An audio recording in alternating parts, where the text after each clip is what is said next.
Todos los países del mundo en estos momentos están reformando la educación pública.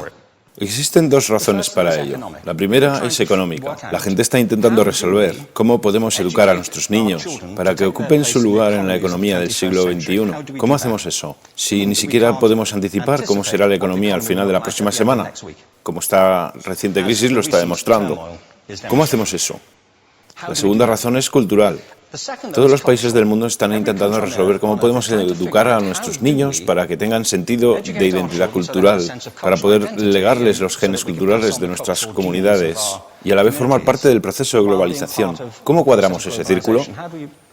El problema es que están intentando enfrentarse al futuro, a base de hacer lo mismo que en el pasado. Y en el proceso están alineando a millones de niños que no ven ninguna utilidad en asistir a la escuela. Cuando nosotros íbamos al colegio, nos retenían allí con la historia de que si trabajábamos mucho y sacábamos buenas notas y luego estudiábamos un título universitario, tendríamos un trabajo. Nuestros hijos no se creen eso. Y hacen bien, por cierto. Es mejor tener una titulación que no tenerla, pero ya no es ninguna garantía. Y especialmente no lo es si el camino hacia ella marginaliza la mayoría de cosas que tú consideras importantes acerca de ti mismo. Hay gente que dice que hay que subir los estándares, que eso sería un avance. Ah, ¿sí? Sí, lo deberíamos hacer. ¿Y por qué ibas a querer rebajarlos? No me he encontrado con ningún argumento que me convenza para bajarlos. Pero subirlos, por supuesto que habría que subirlos. El problema es que el sistema educativo actual fue diseñado, concebido y estructurado para una era diferente. Fue concebido en la cultura intelectual de la Ilustración y en las circunstancias económicas de la Revolución Industrial. Antes de la mitad del siglo XIX no había sistemas educativos públicos. En realidad no, podrías estudiar con los jesuitas si tenías dinero, pero la educación pública, pagada con los impuestos, obligatoria para todo el mundo, gratuita y a la vuelta de la esquina, era una idea revolucionaria. Y mucha gente se opuso a ello. Decían, no es posible para muchos niños pobres que están en la calle beneficiarse de la educación pública. Son incapaces de leer y escribir. ¿Por qué perder tiempo con esto? Y también se asienta sobre una serie de suposiciones sobre la estructura social y la capacidad de las personas. Fue dirigido por el imperativo económico de aquel momento, pero a lo largo de todo ello se infiltró el modelo intelectual de la mente, el cual era esencialmente la idea que la Ilustración tenía sobre la inteligencia. La auténtica inteligencia consistía en cierta capacidad para el razonamiento deductivo y un conocimiento amplio de la cultura clásica. Se podría resumir en capacidad académica. Y esta idea está fuertemente enraizada en la reserva genética de la educación pública. El creer que hay dos tipos de personas, académicas y no académicas, y la consecuencia de eso es que mucha gente brillante se creen que no lo son porque han sido evaluados siguiendo este concepto de mente. Así que tenemos dos pilares gemelos, el económico y el intelectual. Y desde mi punto de vista, este modelo ha causado caos en la vida de mucha gente. Ha habido gente que se ha beneficiado maravillosamente de él, pero la mayoría de la gente no. En lugar de beneficiarse, sufren de esto. Una epidemia moderna, mal ubicada y también ficticia. Esta es la plaga del síndrome de déficit de atención e hiperactividad, TDAH. Este es un mapa de la incidencia del TDAH en Estados Unidos, del mapa de prescripciones médicas para el TDAH. No me malinterpreten, no quiero decir que el síndrome de déficit de atención no exista. Yo no tengo la formación necesaria para ello. Sé que la amplia mayoría de psicólogos y pediatras creen que sí, pero aún es un tema a debatir. Lo que sí me consta es que no se trata de una epidemia. Estos niños están siendo medicados tan rutinariamente como a mi generación nos quitaban las amígdalas, por los mismos motivos caprichosos y por la misma razón, la moda de la medicina. Nuestros hijos están viviendo en el periodo más intensamente estimulante de la historia de la Tierra.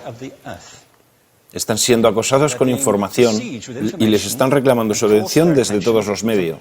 Los ordenadores, los iPhone, las vallas publicitarias y cientos de canales de televisión. Y nosotros les penalizamos por distraerse. ¿Distraerse de qué? Cosas que son un aburrimiento, en la escuela sobre todo. Me parece a mí que no es totalmente una incidencia el hecho de que la incidencia del TDAH haya crecido paralela al incremento de los test estandarizados. A estos niños se les está dando cosas como Ritalin, Adderall, a menudo medicación bastante peligrosa, solo para hacer que se concentren y se calmen. Pero según esto, el déficit de atención aumenta al ir al este de este país. La gente empieza a perder el interés en Oklahoma.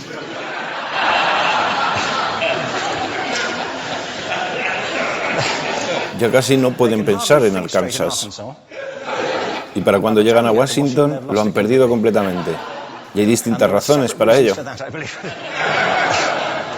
Es una epidemia ficticia.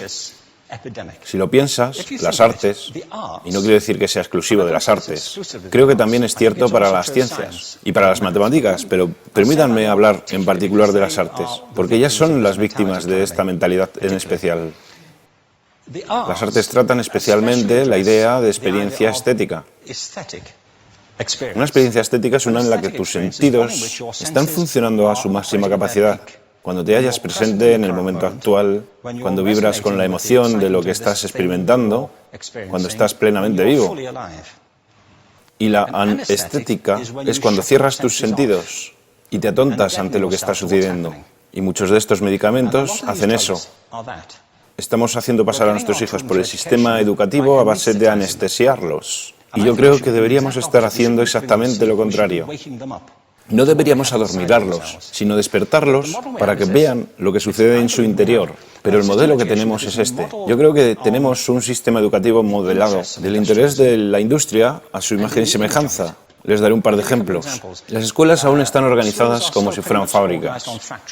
Tienen timbres que suenan, instalaciones separadas, están especializadas por asignaturas. Aún educamos a los niños por lotes. Les hacemos pasar por el sistema según su grupo de edad. ¿Por qué hacemos eso? ¿Por qué suponemos que lo más importante que los niños tienen en común es su edad? Parece como si lo más importante de ellos fuese su fecha de fabricación, ¿no? Bueno, yo conozco niños que son mucho mejores que otros niños de su edad en distintas disciplinas, o en diferentes momentos del día, o que son mejores en grupos pequeños o en grupos grandes, o que simplemente trabajan mejor solos. Si te interesa el modelo de aprendizaje, no puedes empezar con esta mentalidad de cadena de montaje. Se trata esencialmente de una conformidad. Cuando ves el incremento de los exámenes estandarizados y de los currículos estandarizados, todo se basa en la estandarización. Yo creo que tenemos que ir justamente en la dirección opuesta. Esto es lo que quiero decir cuando hablo de cambiar el paradigma. Hay un estudio estupendo que se ha hecho recientemente acerca del pensamiento divergente. El pensamiento divergente no es lo mismo que la creatividad. Yo defino la creatividad como el proceso de tener ideas originales que tengan valor. Pensamiento divergente no es sinónimo de creatividad, pero es un componente esencial de la misma. Es la capacidad de ver montones de respuestas posibles a una cuestión. Montones de maneras diferentes de interpretar una cuestión. Pensar lateralmente, como lo llamó Edward de Bono. No pensar solamente de manera lineal o convergente. Ser capaz de ver múltiples respuestas y no solo una. Así que yo diseñé un test para esto y voy a inventarme un ejemplo. A la gente se le puede preguntar cuántos usos se le ocurren para un clip. A la mayoría se les ocurren unos 10 o 15. A la gente que se le da bien, se le pueden ocurrir 200. Y lo hacen porque preguntan, ¿el clip podría estar hecho de goma y medir 60 metros? ¿Tiene que ser un clip tal como lo conocemos? Bueno, pues diseñé el test y lo probé con 1.500 personas. En un libro titulado Más allá del punto de ruptura, y en el protocolo del test, si superabas una puntuación determinada, se te consideraba un genio del pensamiento divergente. Así que quiero preguntarles, ¿qué porcentaje de la gente que hizo el test puntuó como genio en pensamiento divergente? Y debo decir una cosa más acerca de ellos. Eran niños de jardín de infancia. Así que, ¿qué opináis? ¿Qué porcentaje de genios?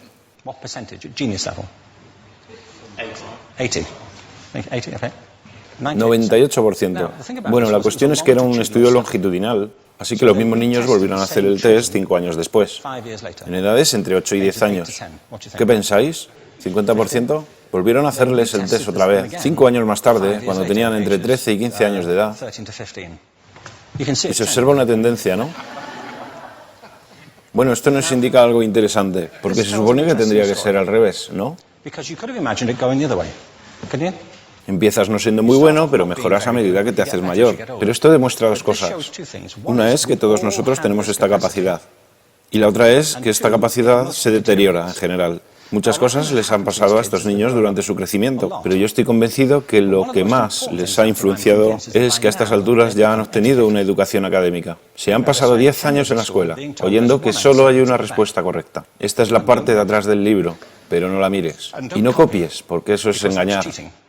Fuera de las escuelas, a eso se le llama colaboración. Esto no sucede porque los docentes así lo quieran. Es simplemente porque sucede así.